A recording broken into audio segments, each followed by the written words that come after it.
Oi, gente, que prazer estar mais uma vez aqui para gravar esse vídeo, para compartilhar a minha experiência com as escrituras desta semana, com o Vem e Segue-me. E eu vou te contar as impressões que ficaram no meu coração, as reflexões. Esse poderoso capítulo de Alma 5 não tem como nos tocar. Os estudiosos dizem que ele contém mais de 50 perguntas. E essas perguntas são para nossa reflexão. É aquela pergunta que consegue penetrar lá fundo. E como eu sou grata por isso. E veio tanta coisa à minha mente. Eu fiquei pensando como eu sou grata por Abinadi, por ele ter, através do Espírito Santo, ter pregado o Evangelho e Alma Pai haver se convertido.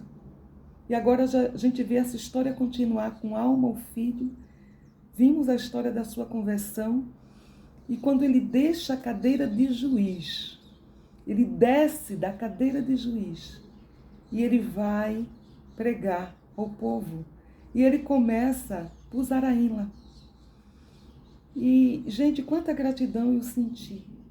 E eu fiquei pensando, se não fosse Abinadi, se não fosse a conversão de Alma, o pai, nós não teríamos esses capítulos maravilhosos. Quanta gratidão pelas Escrituras, e especialmente por esse capítulo de Alma 5, que nos sacode, que nos faz relembrar quem nós somos, o nosso potencial, o poder que nós temos de tornar-nos, de ser melhores.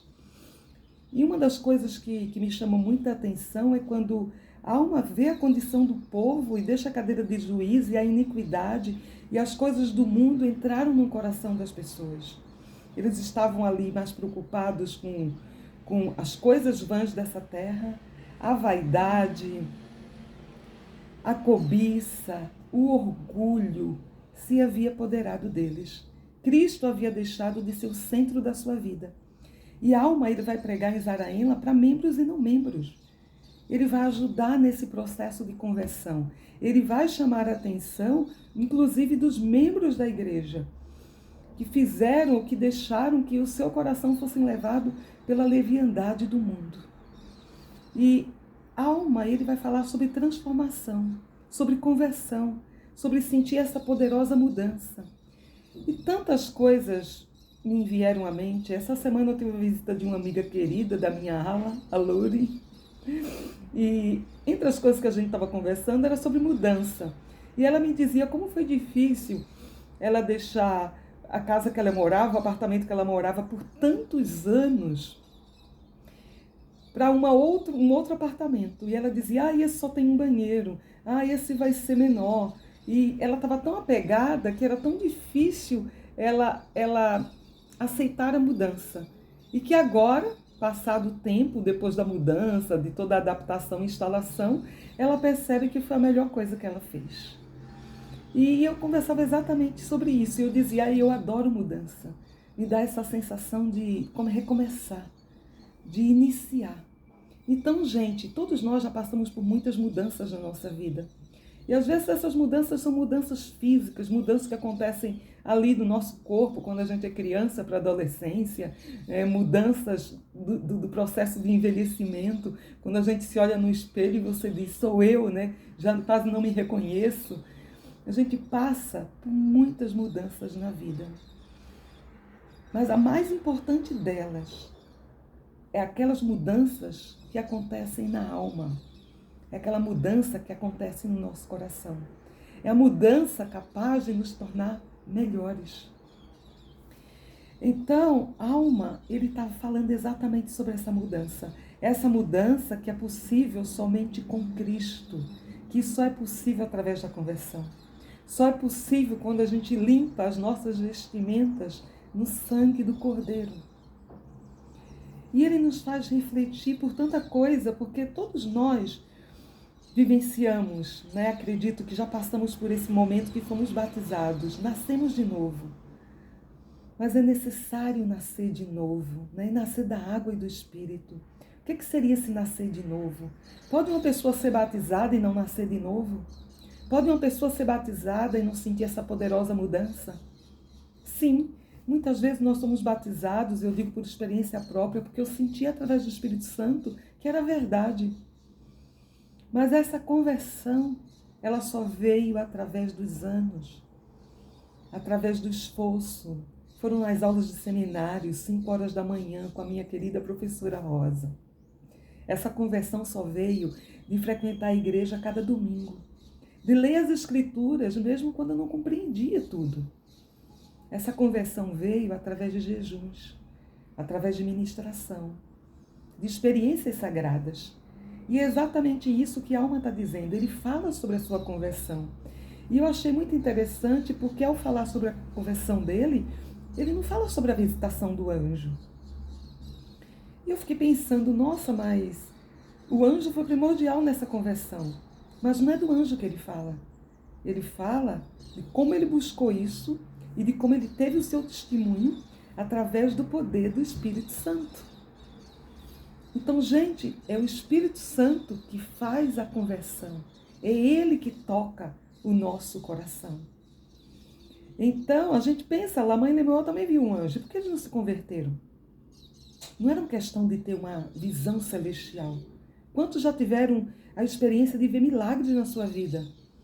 Pessoas que estavam, de repente, à beira da morte e foram vivificadas.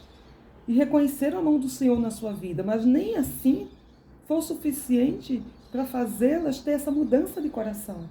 A mudança de coração acontece através do Espírito Santo. A mudança de coração acontece quando nós desejamos ter essa mudança, quando a gente busca. E é isso que a alma fala. Ele fala que essa mudança veio com jejuns, com leitura das Escrituras. É isso que muda o nosso coração. É isso que torna ele maleável. Aprender a doutrina de Cristo muda a nossa vida, muda os nossos hábitos. E quando a alma, ele fala, vez experimentado essa vigorosa mudança em seu coração, ou seja, vocês já são membros da igreja, já foram batizados, mas o que está acontecendo? Porque o centro da sua vida não é Cristo, porque o centro da sua vida é o mundo. Será que você já experimentou essa vigorosa mudança? Será que você pode se apresentar diante de Deus, olhar nos olhos dele, sem culpa? Diante daquele tribunal de Deus? Gente, ele nos leva à reflexão, ele nos leva a pensar sobre a nossa vida, sobre os nossos atos. E é tão interessante porque essa designação, ela dá a indicação de 2 discursos divinos. Um deles é o discurso do Elder Holland, que fala sobre preservar a vigorosa mudança de coração. Uma das coisas que ele conta nesse discurso é sobre o primeiro transplante bem-sucedido que aconteceu em dezembro de 67. Esse primeiro transplante foi realizado na cidade do Cabo, na África do Sul, quando um homem já com insuficiência cardíaca, quase morrendo ali, moribundo, ele recebeu o coração de um falecido e ao ser transplantado, isso indicava uma esperança de vida que antes ele não tinha. E o que aconteceu? Ele recebeu esse transplante, mas o interessante é que quando uma pessoa é transplantada, não é porque ela recebeu um órgão novo que está tudo bem. O corpo precisa se adaptar a esse órgão. Então, alguns cuidados precisam ser tomados. Então, para regular essa descompensação, esse momento de adaptação do corpo, existem algumas coisas que é preciso ser feita. E ele cita isso, como, por exemplo, a medicação diária, a dosagem dessa medicação. E além dessa medicação, como a pessoa precisa ser monitorada para fazer os ajustes, para aumentar a dose, para diminuir a dose, para ver como está a aceitação. E uma coisa que ele fala é que muitas pessoas achavam, eu fui transplantado, agora eu estou bem. E quando volta para casa, ela volta a hábitos antigos. Ela descuida, achando que está tudo bem. E muitos dos transplantados acabam indo a óbito muito rapidamente, mesmo com um coração novo. Então, gente, eu fiquei refletindo sobre isso, sobre preservar a vigorosa mudança. Muitas vezes as pessoas recebiam um transplante, mas não conseguiam preservar esse transplante, a sua saúde. Eu vi isso com meu marido, ele com insuficiência cardíaca no hospital. Eu pude ver de perto como o coração é esse órgão que é responsável por todo o corpo. e de como ele leva à falência de outros órgãos, como você, com um coração com insuficiência cardíaca, mal consegue respirar, já não consegue andar e fazer as coisas simples da vida. Então, o coração é vital e ele foi relatado muitas vezes nas Escrituras como um simbolismo dessa mudança, de onde tudo acontece, Mas observem, assim como na história do transplante do Oderhand, é preciso perceber que essa mudança precisa passar por adaptações e que a gente precisa estar disposto a passar por adaptações, que a gente precisa também mudar aqui para que haja essa mudança. Essa mudança acontece aqui no coração, na mente, né? Na mente para que chegue no coração, exatamente. Então, muitas vezes as pessoas não estão dispostas a fazer mudanças. Eu acho que está tudo bem, a minha vida está bem assim. E eu não estou disposta a mudar. E, gente, a vigorosa mudança, ela promove a mudança e ela faz com que a gente preserve a mudança. É o que acontece na conversão. A minha filha, muito recentemente, descobriu uma enfermidade autoimune e essa semana indicaram para ela um médico, uma amiga indicou um naturalista muito bom. E ela foi esse médico e ela adorou. E entre tantas coisas que ele falou para ela, ele disse: tira o açúcar da sua alimentação. Você decide se muda os seus hábitos. Se você mudar seus hábitos, você vai melhorar muito a sua qualidade de vida, vai melhorar muito a sua condição de saúde. Mas se você permanecer nos mesmos hábitos, você vai ficar sempre refém do medicamento para poder se sentir melhor. Então mude agora. E ela falava comigo sobre isso, sobre essa mudança de hábitos.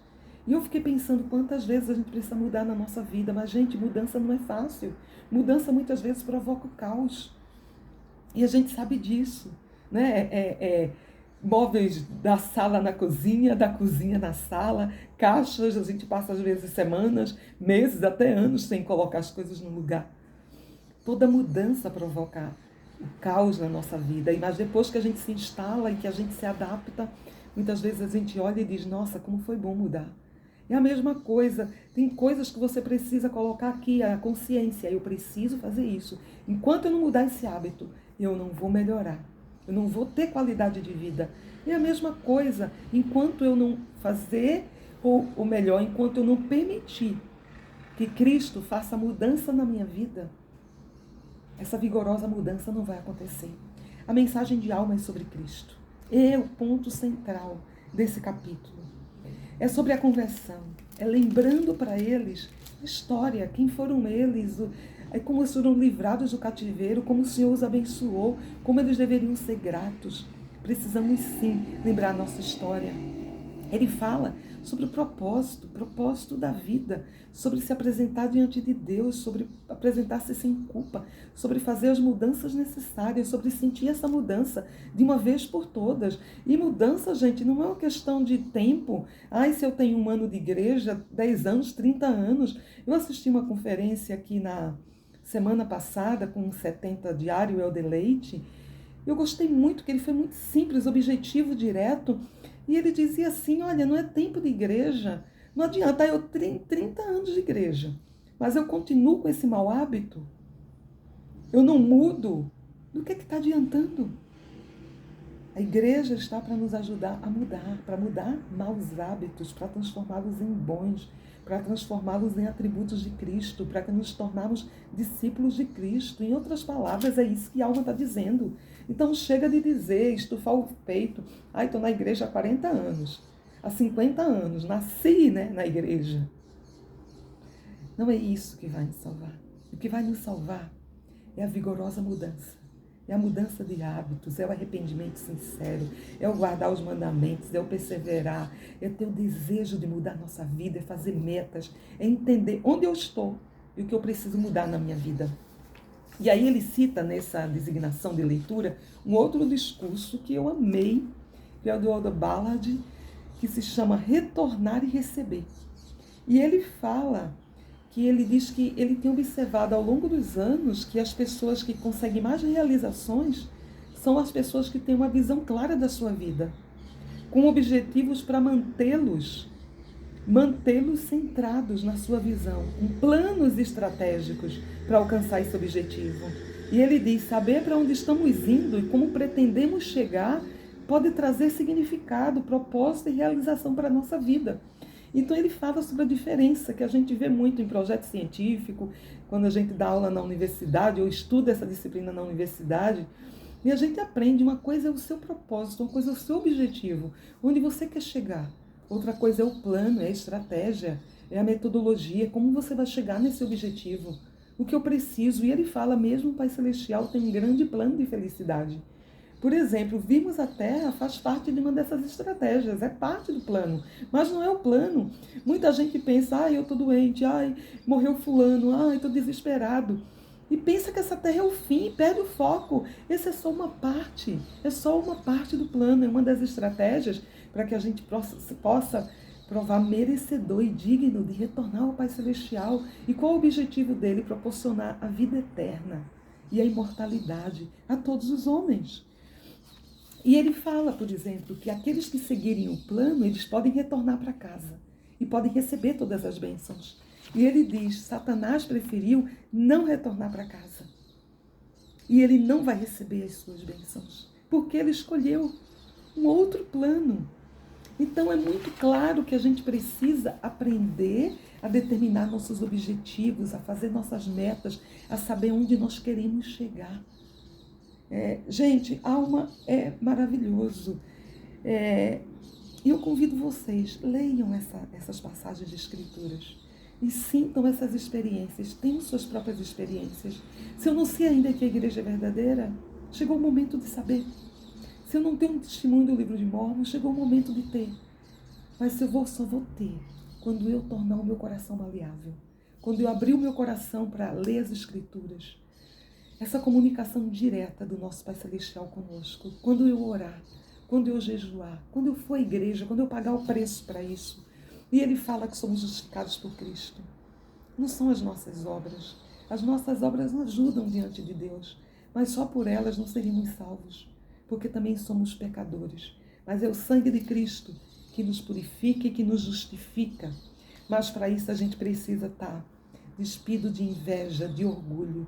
E a gente precisa se arrepender para a gente poder entrar nos braços de misericórdia. Gente, é tão bom ser abraçado. E abraçado por Cristo. Esses braços de misericórdia. Essa pessoa que desceu à terra, que vivenciou todas as experiências que eu tenho vivenciado, que você tem vivenciado. A dor, a separação pela morte, a doença, a decepção. Ele vivenciou tudo. Cristo é o nosso bom pastor. E ele nos socorre. Ele nos dá alívio. Gente, é tão bom receber esse socorro.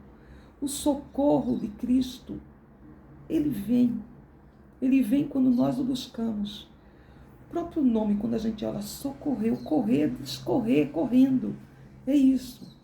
E esse Cristo nos socorre muitas vezes quando a gente está gritando alto. Você já ouviu alguém pedido de socorro? Ou já pediram socorro alguma vez? Esse grito desesperador?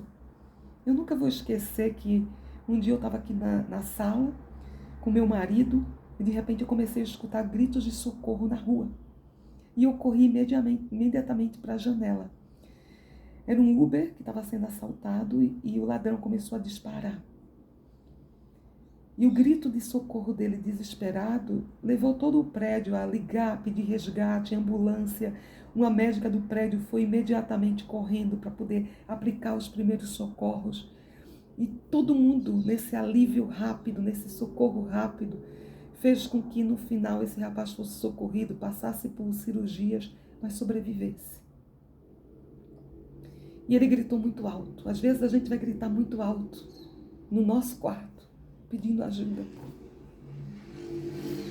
E enquanto eu lia, eu lembrei também de uma situação quando eu fui da Polícia Militar, não sei se vocês sabem, e eu fui patrulheira.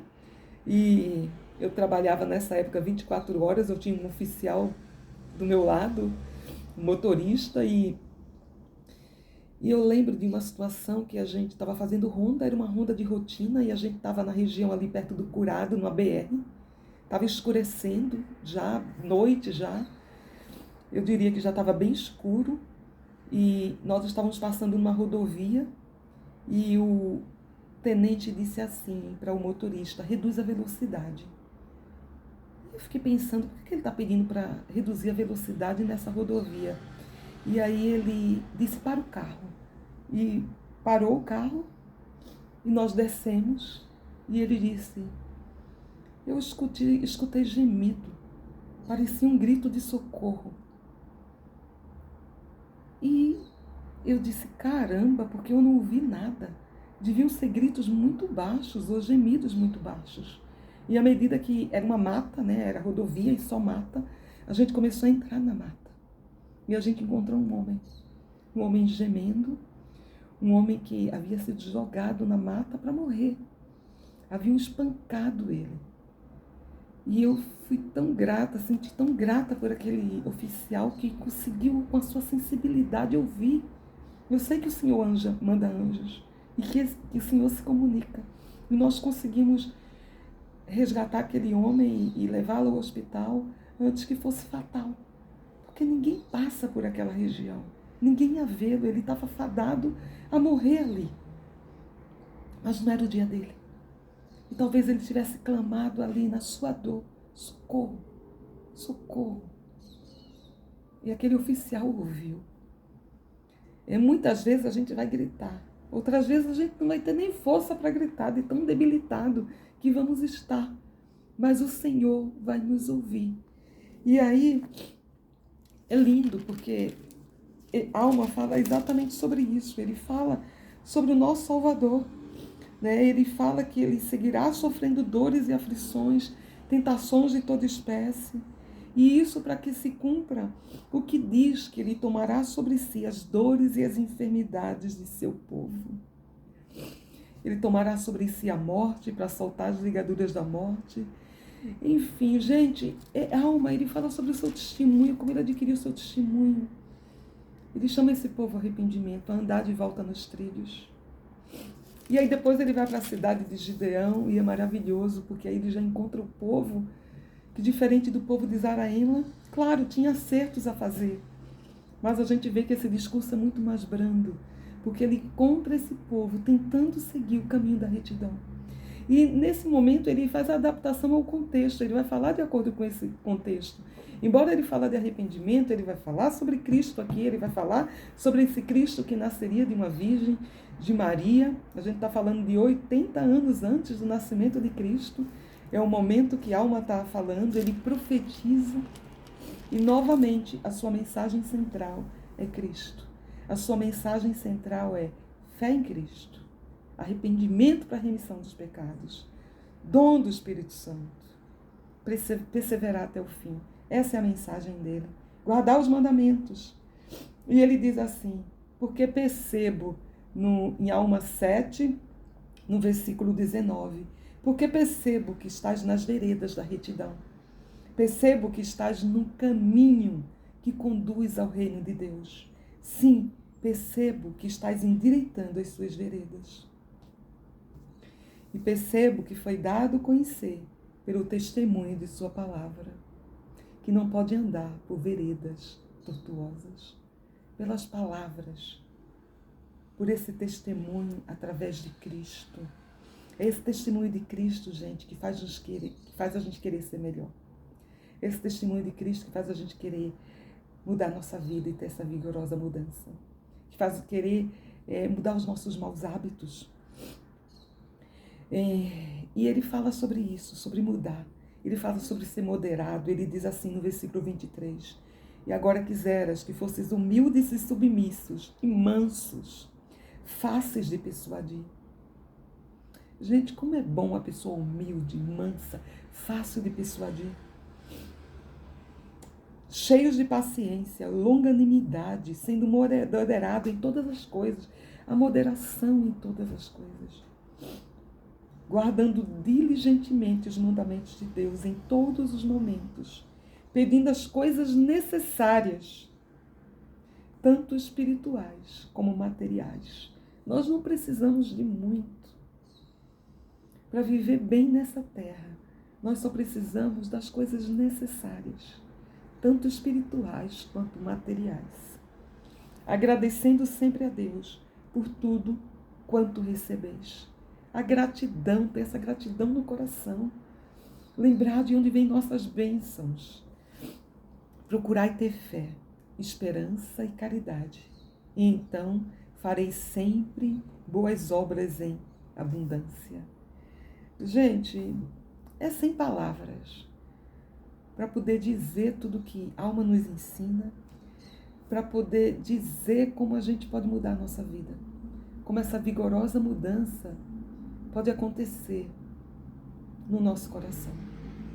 Eu sei que Deus vive, eu sei que Ele criou esse plano porque Ele nos ama. E eu sei que precisamos de fé em Cristo para passar por esse período da vida mortal. Precisamos de desenvolver fé em Cristo, muita fé nele, focar nele, para que a gente não tenha os olhos distraídos naquilo que é menos importante.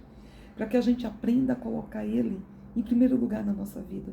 Para que a gente aprenda a ser moderado, para que a gente aprenda a querer o suficiente, para que a gente aprenda a ter um espírito de gratidão, para que a gente não tenha desejo de pecar, mas que a gente tenha desejo de aplicar os atributos de Cristo na nossa vida.